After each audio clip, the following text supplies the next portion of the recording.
if you take a look here at the deals that are happening in this era, 30, 40, $70 billion leverage buyouts, is this the year that we're going to see the LBO return in a big way?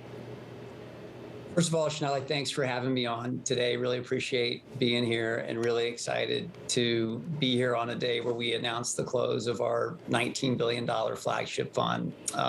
This fund is 46 years in the making. This is the 13th version of our flagship fund and really enables KKR to keep doing what it's been doing successfully for those 46 years, backing market-leading companies, taking advantage of our expertise in value creation, and really delivering outsized returns for our clients. As it relates to your question on size, we believe we have the ability with a fund like this to go play in different sizes. A lot of what we have done and built success in is in the $1 to $5 billion of enterprise value. Doesn't mean we can't scale up, but that's where we've seen value in the past. Something I wonder about is you see so much volatility in equity markets here, and there's this perception that private equity, when they take over companies, they cut a lot of costs and turn companies around, sell it at a better price. But a company like Twitter, it's going to need a lot of investment still in private markets. So how do you then invest once these companies start to go public, which we might see at a greater rate in this volatility? Yeah, so we're big believers in the power of value creation. Asset selection is a part of the way you generate return, but the biggest part of how you generate return is to create value after buying a business.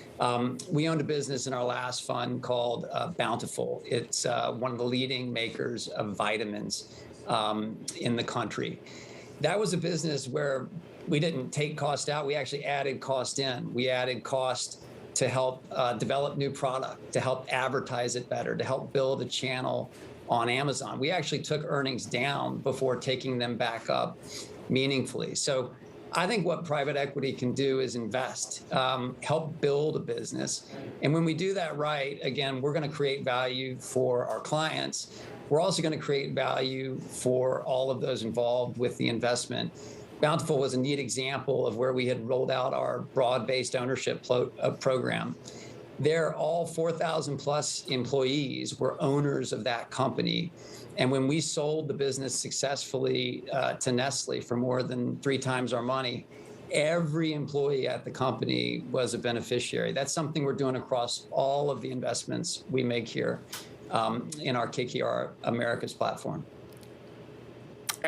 Keyword being, I guess, America's, Nate. Obviously, you're looking at a lot of U.S. opportunities. I'm joining you from Toronto. This is a North American-focused fund. Can you give us a sense of how geography shapes your opinion on where to invest? Yeah, great question. We're obviously a global firm. I look after, along with my co-head, Pete Stavros, an America's platform. And so we do see opportunity in the U.S. and Canada and other parts of the Americas, but those 2 markets primarily. If you back up and think about KKR globally, we have funds across the globe that can invest in opportunities, and we share those insights. One of the things that's really unique about KKR is its global and collaborative nature. I spent time in Asia. I have colleagues around the world, and we collaborate on ideas. Go back to Bountiful and as an example. They had a China business that they were building. We couldn't have built that business as successfully without our colleagues in China collaborating with us. Nate, you brought up China. One of the major reasons I would say the markets are tanking today is because of the issues in China, the idea of COVID lockdowns, this real hesitation to invest there. Is that helping investment in North America? What's your take?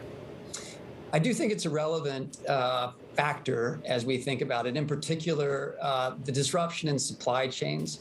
We're really seeing some spheres of supply chains emerge, and in particular, an effort to bring some supply chain back to America's markets. Recently this year, we invested in a contract manufacturer to the health and beauty space, a business called KDC. And part of that thesis was premised on the idea that bringing manufacturing capacity or supply chain capacity back to domestic markets is exactly what we need today.